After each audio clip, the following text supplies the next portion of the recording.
अलिबाग शहराकडे येणाऱ्या रस्त्यांची दुरवस्था झाल्याने मंगळवारी शेतकरी कामगार पक्ष रस्त्यावर उतरला। राज्याच्या महिला आघाडी प्रमुख मानसी म्हात्रे व राज्य प्रवक्त्या चित्रलेखा पाटील यांच्या नेतृत्वाखाली अलिबाग वडखळ मार्गावरील पेजारी चेकपोस्ट येथे रास्ता रोको आंदोलन करण्यात आले।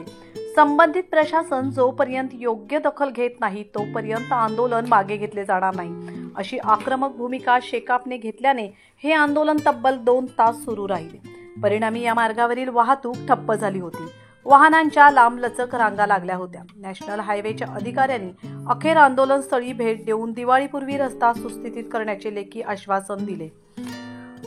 त्यानंतर आंदोलन स्थगित करण्यात आले, मात्र प्रत्यक्ष कृती झाली नाही तर यापेक्षा उग्र आंदोलन केले जाईल असा इशारा यावेळी देण्यात आला। सत्ताधारी तर आणि स्थानिक आमदार तर पूर्णपणे निष्क्रिय आहेत, तर त्याच्यामुळे शेवटी शेतकरी कामगार पक्षाला हा विषय हातात घ्यायला लागला। आम्हाला रस्ता रोको करायचं नव्हतं, कारण की करताना याच्यात काही सामान्य लोकांना सुद्धा त्रास होतो, पण आज खड्ड्यांचा होणारा त्रास फार मोठा आहे आणि त्याच्यामुळे आम्ही हा निर्णय घेतला की हा रस्ता रोको करायचा। जवळजवळ 12 तासाच्या नोटीसवर अनेक लोक या ठिकाणी जमली, रस्त्यावर बसली।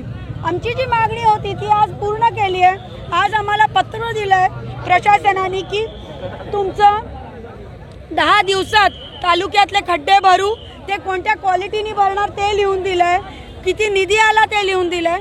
आणि जर आज ते पत्र मी स्वीकारतेय, सगळ्या नागरिकांच्या दृष्टिकोनातून आज हे आंदोलन आम्ही या ठिकाणी थांबवतोय, पण मला सांगायचं आहे याच्यात हेतू एकच आहे की रस्ते चांगले झाले पाहिजे।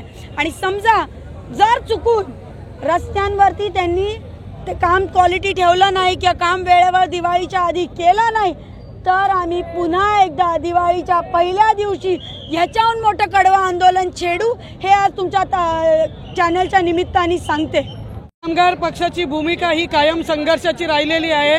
जेव्हा जेव्हा शेका पक्ष रस्त्यावर उतरतो तेव्हा विजयच प्राप्त करतो आणि संघर्षातून जनतेला न्याय देण्याचा प्रयत्न करतो।